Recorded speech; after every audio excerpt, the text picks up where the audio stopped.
Good morning. It's good to be with you today. Whether you are here in the sanctuary or you're watching at home online, it's good for all of us to be together. As we prepare for worship this morning, for the second week of this three-part sermon series on blessings, I offer these words by the Unitarian Universalist minister, Reverend Andrea Hawkins Camper. May her words help ground us and center our minds and our hearts for worship. Blessed are we who gather with open hearts together in this space today. Blessed are we, the chalice lighters of resistance, justice, love, and faith. Blessed are we, the heretics, the outcasts, the walkers of our own way. Blessed are we, the border crossers, the refugees, the immigrants, the poor, the wanderers who are not lost. Blessed are we, the transgressors, the trespassers, the passers-by, the cause takers, the defiant, and the compliant. Blessed are we, the hand extenders, the sign makers, the protesters, the protectors. Blessed are we, the trans women, the trans men, the non-binary, the cisgender, the multigender, the no gender. Blessed are we, the friend, the stranger, the lonely, the hidden, the visible, the authentic. Blessed are we who rise in solidarity. Blessed are we who cannot. Blessed are we who do not. Blessed are we, for this is our beloved community, and this is who we are. So come, my friends, those of you who are gathered here with us in person and those of you who are joining us online, and let's worship together.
Don't you bring me down today. No matter what we do, no matter what they say, we're the song inside the tune, full of beautiful mistakes. And everywhere we go, the sun will always shine, and tomorrow will awake on the other side. 'Cause we are beautiful, no matter what they say. Words can't bring us down, no. 'Cause we are beautiful in every single way. Words can't bring us down, no, no. So don't you bring me down today.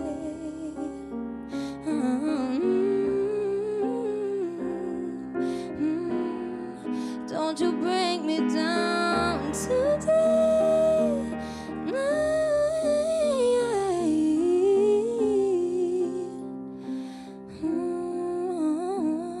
Don't you bring me down today.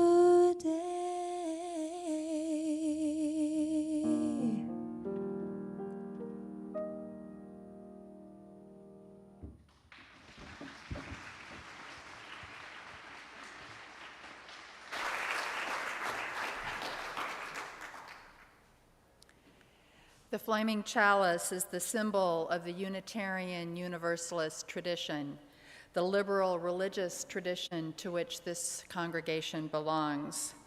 Will those of you here in person please stand in body or spirit for our chalice lighting? And if you have a chalice at home, I invite you to light it with me at this time.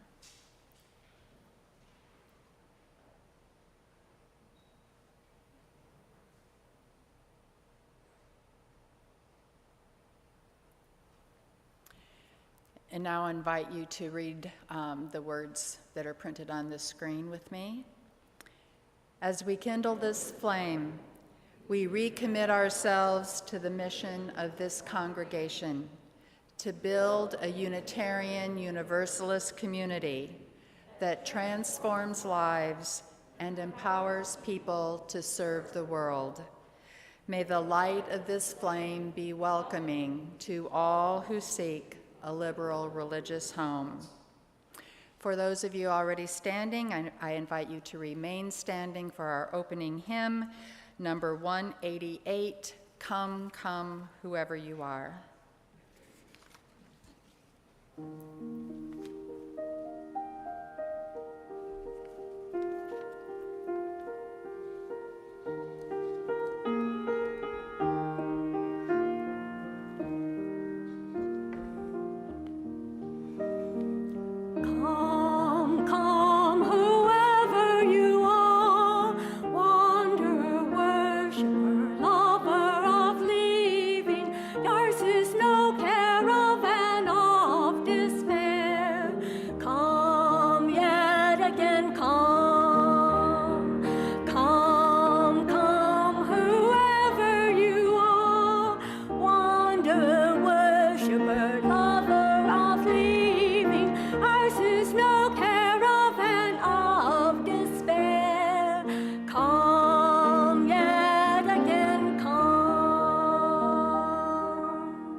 Good morning. I am Becky Elliott, one of the worship associates here. If you're visiting us for the first time this morning, I offer you a very special welcome. Here at the Unitarian Universalist Fellowship of Raleigh, we are intentionally inclusive, liberally religious, and actively serving the common good of our shared world. Whoever you are, and wherever you are on your own religious journey, you are welcome here. As Unitarian Universalists, we seek wisdom and inspiration from many sources, but affirm our own individual experience and conscience as the best authority for our beliefs. We believe the purpose of religion is to help us live most fully within this lifetime and make the world a better place. And we believe religious community helps us to do that. We hope you might join us in some of the many things we do together to grow our own souls and make the world more compassionate and just. If you are visiting us for the first time in person, I invite you to stop by our welcome stand in the foyer if you haven't already done so. If you're a return visitor, you can pick up a more permanent name tag there. If you are visiting online, I invite you to fill out our visitor form on our website. If you do this, you'll start receiving our e-newsletter, our weekly e-newsletter. I hope all of you will read through the chalice you received by mail on Thursday about everything happening here at UUFR. We will be having social hour after the service. Our in-person social hour this morning will be outside on the upper balcony. For those of you watching online, there are instructions on how to join our Zoom social hour on the front page of our website. I now invite you to meet and greet your neighbor. Since our children and youth are with us this morning, please make sure to say hello to them too.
There'll be plenty of time to continue those conversations during social hour.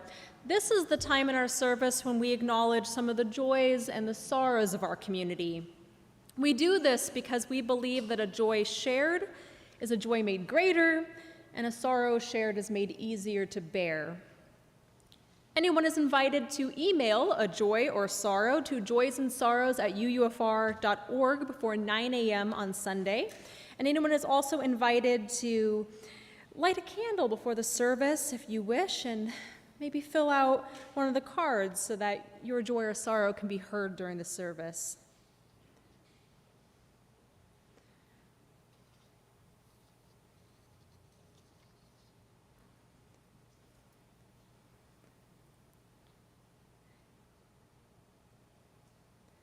This morning we are asked to please remember in our hearts a local family, Lee and Mandy Craven, who lost their 9-year-old daughter, Eliza, to cancer on June 25th.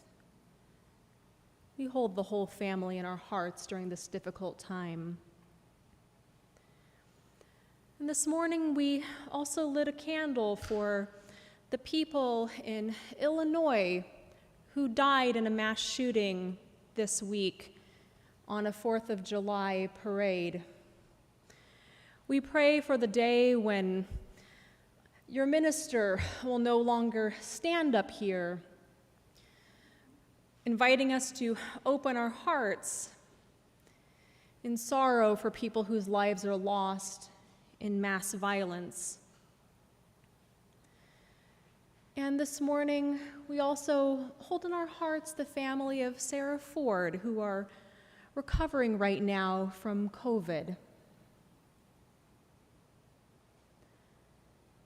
As we hold these shared joys and sorrows in our hearts, and we reflect on the joys, sorrows, fears, and hopes of our own lives, Let's be together in stillness and in silence, opening ourselves to that spirit within us and amidst us, called by many names but known to every human heart, that leads us to a fuller, deeper, richer experience of life. After the silence, we will sing hymn number 391, Voice Still and Small. But for now, let's be together in stillness and in silence.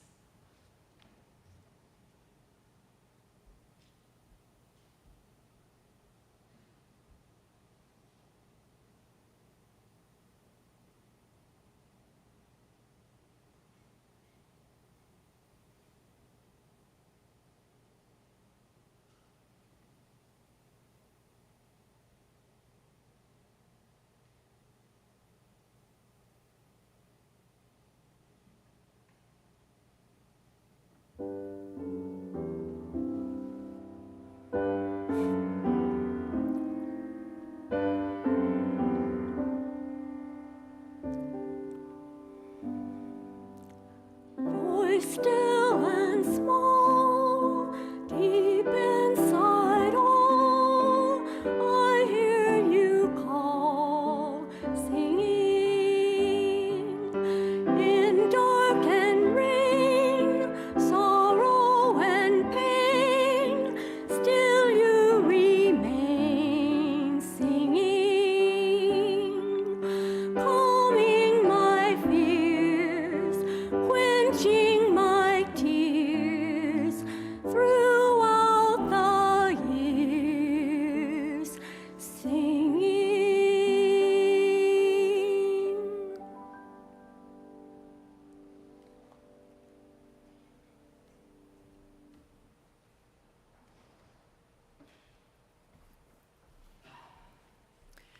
Much of what we do here at UUFR to help and care for ourselves, one another, our wider community, and the world that holds and sustains us all is only possible because of the generous financial gifts so many of you provide.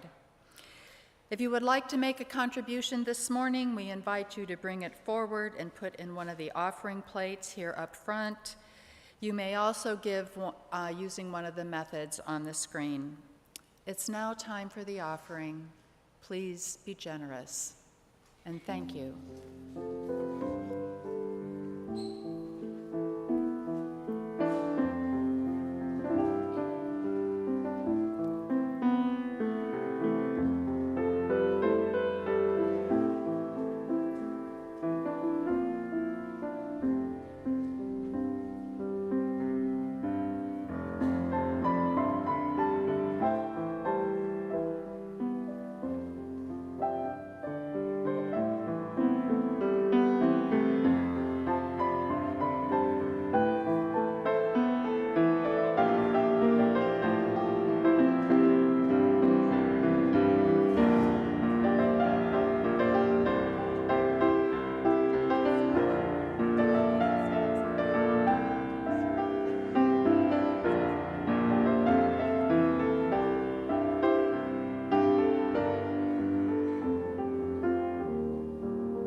Our reading this morning is by the poet Nayira Wahid. It's called, As You Are the Prayer. As you are, says the universe, after you answer. As you are, says the universe, before you answer. As you are, says the universe, when you answer. As you are, says the universe. How, you answer. As you are, says the universe. Why, you answer. Because you are happening now, right at this moment. And your happening is beautiful, the thing that keeps me alive and brings me to my knees. You don't even know how breathtaking you are as you are, says the universe through tears.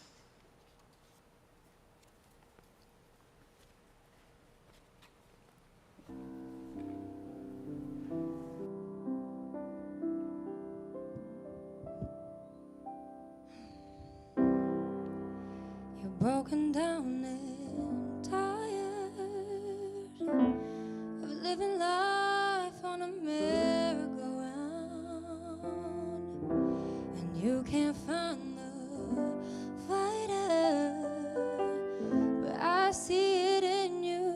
We gon' walk it out and move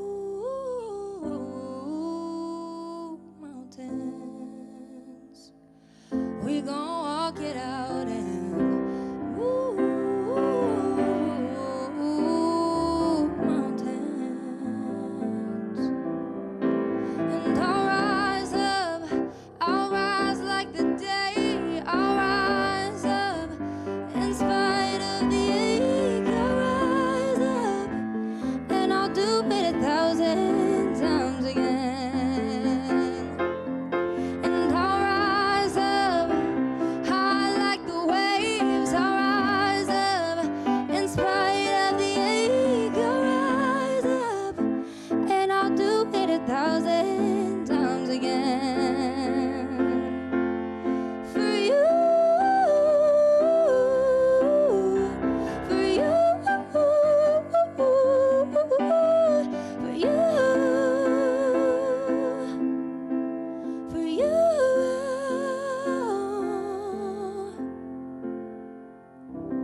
When the silence isn't quiet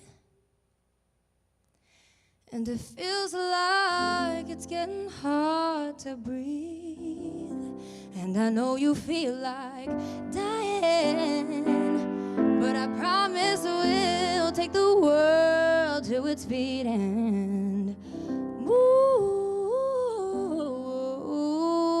mountains. Bring it to its feet and move mountains. And I'll rise like the day. I'll rise up in spite of the ache. I'll rise up and I'll do it 1,000 times again. For you, for you, for you, for you. No, we need, oh, we need is hope, and for that we have each other, and for that we have each other, yeah. We will rise, we will rise, we will rise, yeah.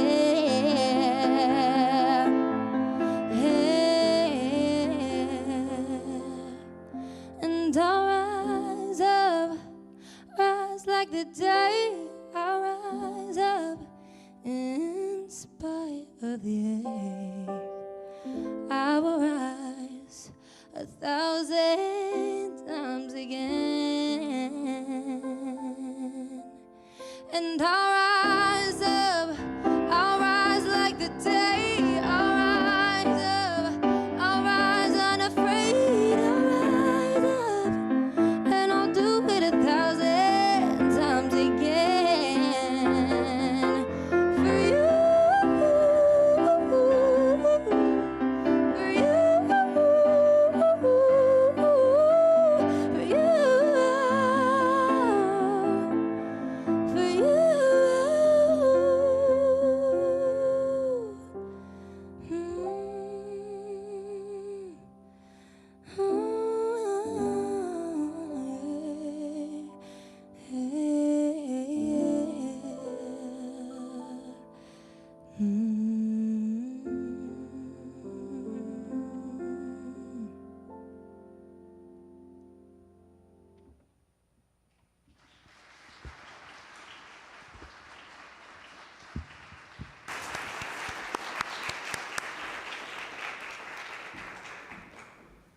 Thank you so much for being with us this morning and for sharing your amazing voice.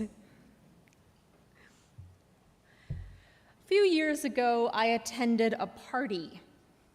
At the party, a former classmate I had not talked to for a few years struck up a conversation with me. At the time, I was in school studying to become a minister, and as sometimes happens in such moments, she felt the need to apologize to me about how she hadn't been to church in a while. It's a thing that happens. I told her I hadn't been to church in a while either. Schoolwork often left little room for other things, even my own spirituality.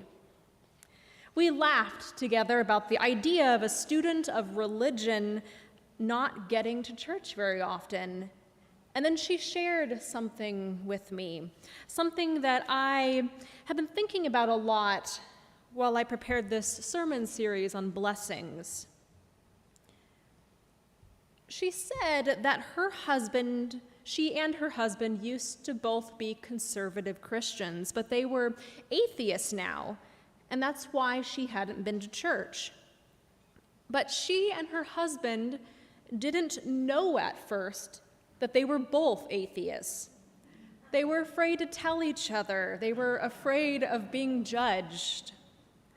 I said, well, it sounds like you both know now, so how did you find out? And she told me about the day that she asked her husband for a blessing. She said that in their faith, or I suppose their former faith, the man was the head of the family. He was the head of the household. And in their faith, the husband was also the spiritual head of the family. And that meant that one of his roles as her husband was to offer blessings to her as his wife. And so every day after breakfast, she asked him for a blessing. It meant a lot to her. And he would place his hand on the top of her head and he would bless her. But one day, her husband stopped offering a blessing. She asked for one, but he would not give it. And she felt confused, so she asked him why not, and he just said, "You don't need a blessing." Now, at the time, she was beginning to question her faith, but she still wanted that blessing. It made her feel loved and cared for. So she asked him what was going on, and he finally explained, and he told her that he was an atheist, but that he had been afraid to tell her. He no longer believed in God or blessings from God. He no longer believed that he, as her husband, could be some kind of conduit for divine blessings. And that's when they both learned that the other was an atheist. But I wish that they had known that as atheists, they could still bless each other. And I wish they knew that they were both blessings. The idea of blessings can be a bit tricky for those of us who are not religious in traditional ways. Whether we are an atheist or a religious liberal, that word blessing may seem too supernatural. It may imply an otherworldly origin of whatever is labeled a blessing. And that doesn't often make a whole lot of sense to those of us who do not believe in notions of the supernatural. But there is another way to look at blessings. As we explored last week, blessings don't have to be supernatural in origin. They can also be very natural. Blessings are simply things that help make life good when life is good, and that help us get through the hard times when times are hard. And we can be blessings. We can help make the hard times easier to bear. We can contribute to the goodness of the common life that we all share. A blessing is also an acknowledgement and an invocation of things that contribute to the goodness of life. We can offer a blessing by sharing our sincere desire for those blessings to shower down upon a person. And when we do that, that is one way that we can be a blessing to others. I wish my friend's husband had offered her that blessing. Even though he was an atheist and did not believe in the supernatural, I wish that he had told his wife that she helped make life's stings easier to bear. I wish he had told her that she helped make life good. I wish he had blessed her by telling her that she was a blessing. Because I think he was wrong when he said that she didn't need a blessing. We all need blessings. We all need things that make life worth living, and we all need reminders now and then that we help make life good. We all need reminders that we are blessings. And yet sometimes we resist acknowledging ourselves as blessings. We resist not just because we may want to avoid notions of the supernatural, but because we don't want to seem arrogant. It can feel a bit over the top to claim to be a blessing, like, why, yes, I am a blessing to the world. Now bow down and give thanks for the illustrious gift of my presence. I'm pretty sure that reluctance to think of ourselves as blessings is a dubious gift from our Puritan religious ancestors. Yes, Unitarian Universalists descend via a long and windy road from Puritans. And that is a whole other sermon, but for today, it is helpful to know that though we left very much of our forebears' Calvinist theology behind us, we still lug around a bit of baggage. And one holdover from our early days is an echo of the Calvinist belief in something called total depravity. Total depravity is the name of the belief that we human beings are deeply flawed, and that flaw mars every single dimension of our being, our urges, our perceptions, our intentions, our thoughts, words, and actions, all twisted, all depraved. We rejected this understanding of humanity long ago. We do acknowledge that human beings have flaws, but we also replaced it with our affirmation of the inherent worth and dignity of every person. But that old belief in total depravity still rears its ugly head now and then. And so when someone encourages us to think of ourselves as blessings, we may cringe. A blessing is something that radiates goodness out into the world. Who are we, flawed as we are, to claim to be a blessing? But who are we not to? I'm reminded of the words of Marianne Williamson. Our deepest fear is that we are powerful beyond measure. We ask ourselves, who am I to be brilliant, gorgeous, talented, fabulous? Actually, who are you not to be? You are a child of God. Your playing small doesn't serve the world, she said. Now, there are some issues with other parts of Marianne Williamson's theology that I also will not go into today, but she got that particular part right. We all have much goodness to offer the world. We are all blessings, and it is okay for us to acknowledge that. We are not depraved, we are blessings. Our flaws do not permeate down and back out through every level of our being. Our goodness radiates up through us from our core and out into the world. There is a vast abundance within each of us.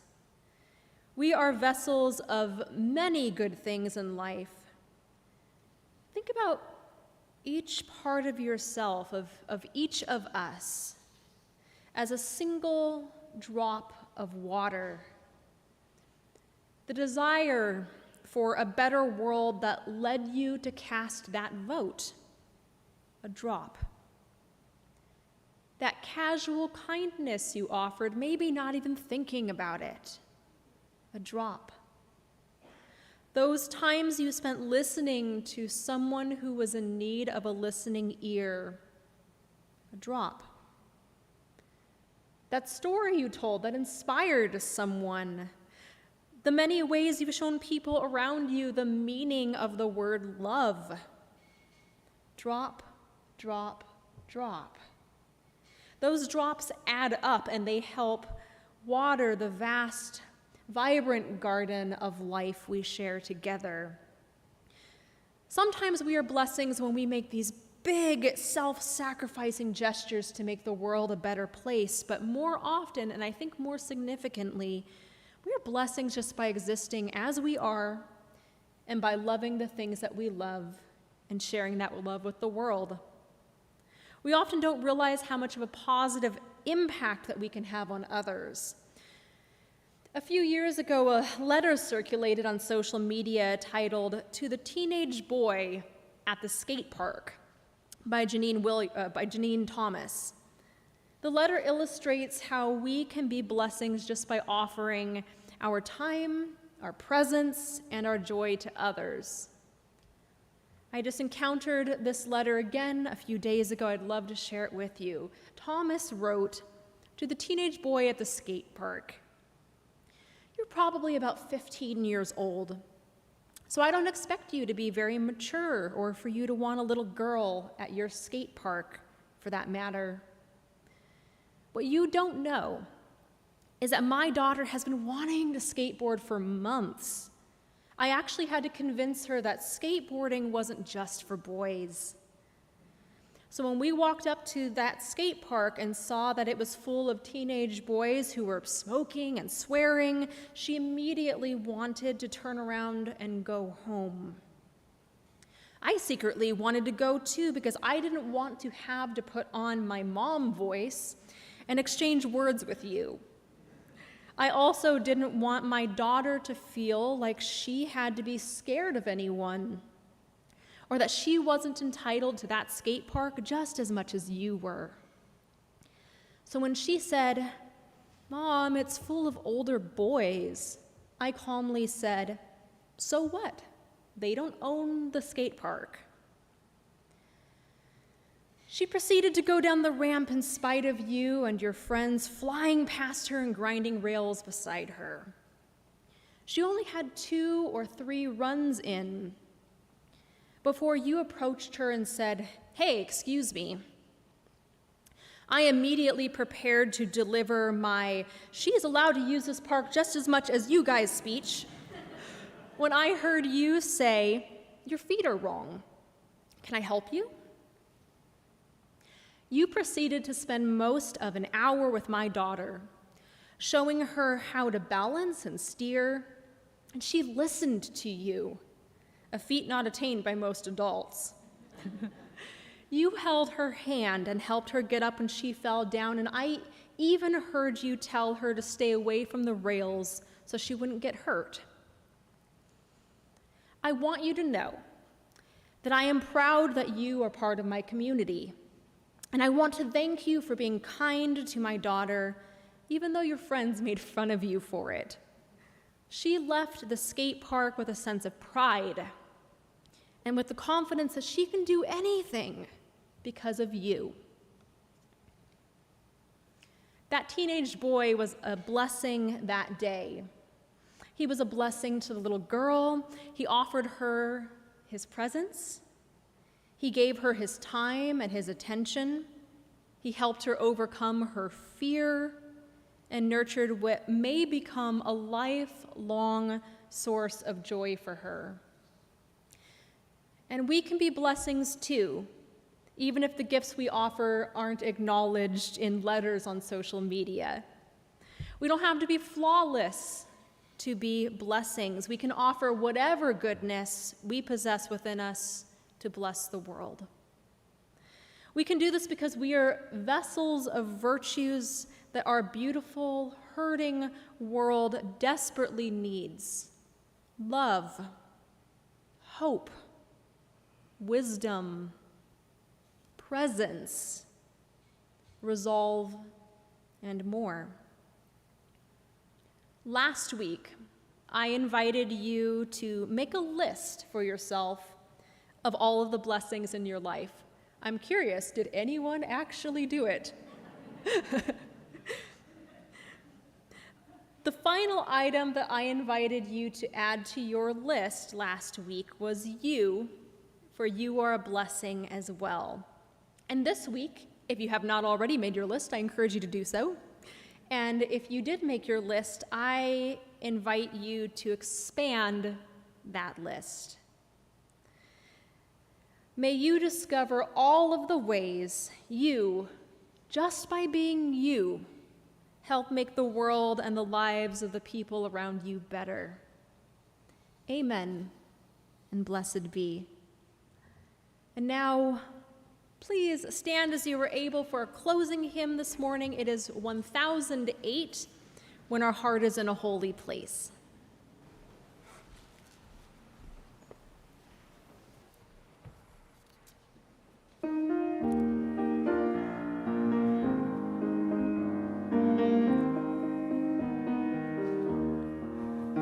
When our heart is in a holy place, when our heart is in a holy place, we are blessed with love and amazing grace. When our heart is in a holy place, when we trust the wisdom in each of us, every color, every creed and kind, and we see our faces in each other's eyes, then our heart is in a holy place.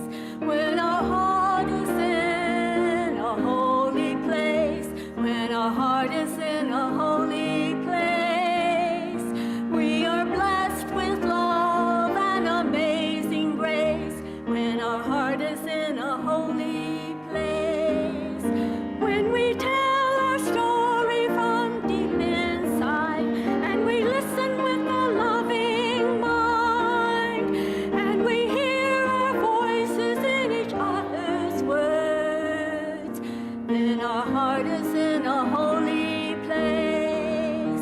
When our heart is in a holy place, when our heart is in a holy place, we are blessed with love and amazing grace. When our heart is in a holy place, when we share the silence of sacred space, and the God of our heart stirs within, and we feel the power of each other's faith, then our heart is in a holy place.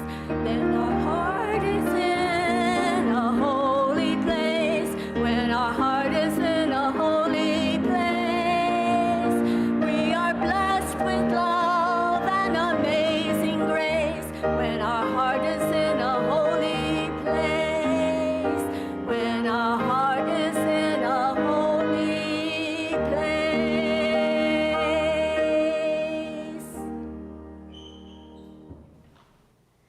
Please be seated. It is time now for us to bring our time of worship to a close, but as we extinguish this chalice flame, its light will continue to burn in our hearts. As we go out into our daily lives, let's remember the words of the Unitarian Universalist minister, Reverend Susan Carlson. We leave blessed by our connections to one another, to the spirit of life. Walk lightly, that you see the life that is below your feet. Spread your arms as if you had wings and could dance through the air. Feel the joy of the breath in your lungs and the fire in your heart. Live to love and be a blessing on this earth. Amen. Blessed be. Go in peace.